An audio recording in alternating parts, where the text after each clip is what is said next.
आप सबको नमस्कार। नगर निगम के दिल्ली नगर निगम के एमसीडी के अभी चुनाव होने वाले थे 9 तारीख को। जो दिल्ली चुनाव आयोग है, स्टेट इलेक्शन कमीशन है दिल्ली का, उन्होंने सुबह सुबह एक प्रेस इनविटेशन भेजा कि आज शाम को 5 बजे चुनाव आयोग एमसीडी के चुनावों की तारीख का ऐलान करेगा, डेट्स ऐलान करेगा, किस तारीख को नॉमिनेशन होगा, किस तारीख को विड्रॉ किया जा सकता है, चुनाव किस तारीख को होंगे। शाम को 5 बजे चुनावों का ऐलान होना था, तारीखों का ऐलान होना था। 4 बजे, उसके 1 घंटा पहले, केंद्र सरकार ने चुनाव आयोग को चिट्ठी लिखी कि हम दिल्ली के तीनों नगर निगमों को एक साथ एक नगर निगम बनाने जा रहे हैं, इसलिए आप ये चुनाव टाल दीजिए। 5 बजे चुनाव आयोग ने चुनावों केंद्र सरकार के कहे के मुताबिक चुनाव टालने का ऐलान कर दिया। शायद भारत के इतिहास में पिछले 75 साल में आज़ादी के बाद से पहली बार ऐसा हुआ होगा कि केंद्र सरकार ने सीधे किसी राज्य के चुनाव आयोग को चिट्ठी लिख के चुनाव टालने के लिए कहा है। लोगों के अंदर बातचीत चल रही है कि 2-3 बातें चल रही हैं। 7 साल से 8 साल से केंद्र में भारतीय जनता पार्टी की सरकार है। 8 साल, अगर इनको तीनों एमसीडीज को एक साथ करना था, इकट्ठा करना था, 8 साल में इन्होंने क्यों नहीं किया? चुनाव की तारीखें ऐलान करने के 1 घंटा पहले इनको अचानक याद आई कि अब हमें तीनों एमसीडी को इकट्ठा करना है, इसलिए चुनाव टाल दिए जाएं। तो लोग कह रहे हैं कि एमसीडी को इकट्ठा करना, एक करना तो बहाना है, मकसद चुनाव टालने का था। क्योंकि बीजेपी को लग रहा था कि दिल्ली में अब अगर चुनाव होंगे तो आम आदमी पार्टी की ज़बरदस्त लहर है, बीजेपी उस लहर में बह जाएगी और बीजेपी हार जाएगी, इसलिए चुनाव टालने के मंशा से ये किया गया। दूसरा, ये भी लोग कह रहे हैं कि चुनावों का तीनों नगर निगम एक साथ करने से क्या लेना देना है।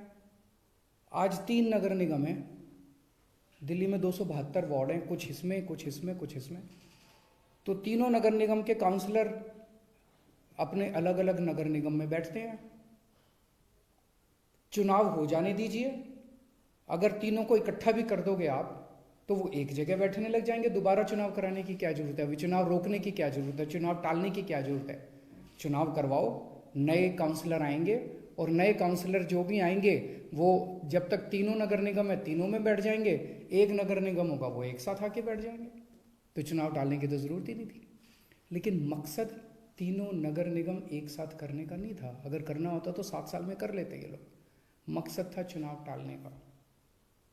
ये देश के लिए अच्छा नहीं है, दोनों चीज़ें अच्छी नहीं हैं। जो केंद्र सरकार ने चिट्ठी लिख के चुनाव टालने को कहा वो भी ठीक नहीं है, और चुनाव आयोग केंद्र सरकार के सामने झुक गया और चुनाव टाल दिए, ये भी अच्छा नहीं है जनतंत्र के लिए। मेरी हाथ जोड़ के प्रधानमंत्री जी से अपील है, प्रधानमंत्री जी, सरकारें आती जाती रहेंगी,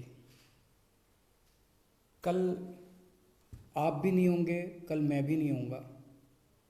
हम इम्पोर्टेंट नहीं हैं, लोग इम्पोर्टेंट नहीं हैं, पार्टियां इम्पोर्टेंट नहीं हैं, देश इम्पोर्टेंट है। अगर हम चुनाव आयोग को दबाव डाल के चुनाव कैंसिल कराते हैं, इससे चुनाव आयोग कमज़ोर होता है, और चुनाव आयोग कमज़ोर होता है, चुनाव कैंसिल होते हैं तो देश कमज़ोर होता है। हम सबको मिलकर देश की रक्षा करनी है। किसी भी हालत में हमें इंस्टीट्यूशंस को कमज़ोर नहीं होने देना। मेरी आपसे हाथ जोड़ के विनती है, चुनाव कैंसिल मत कराइए।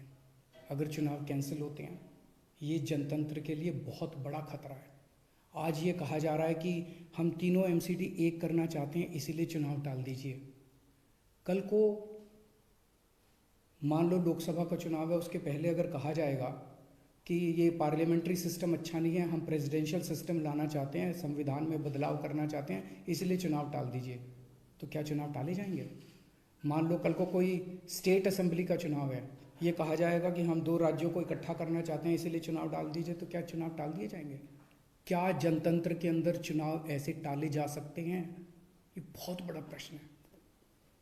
मैं प्रधानमंत्री जी से यही निवेदन करना चाहूँगा, कल केजरीवाल भी नहीं रहेगा, कल मोदी जी भी नहीं रहेंगे, ये देश रहेगा। इस देश को अपने को कमज़ोर नहीं करना। मुझे नहीं पता कि राज्य के हमारे जो स्टेट इलेक्शन कमिश्नर हैं उन पे ऐसा क्या प्रेशर डाला गया, उनको क्या धमकी दी गई, इनकम टैक्स की, ईडी की, सीबीआई की कोई धमकी दी गई, या वो अभी अप्रैल में रिटायर हो रहे हैं तो उनको पोस्ट रिटायरमेंट कोई लालच दिया गया, मुझे नहीं पता क्या दिया गया, लेकिन वो तुरंत 1 घंटे के अंदर चुनाव टालने को तैयार हो गए। ऐसे संस्थाएं कैसे चलेंगी? और मैं हमारे स्टेट इलेक्शन कमिश्नर से भी कहना चाहूँगा कि सर, अगर आप ऐसे चुनाव टाल देंगे, ये तो जनतंत्र ही नहीं बचेगा।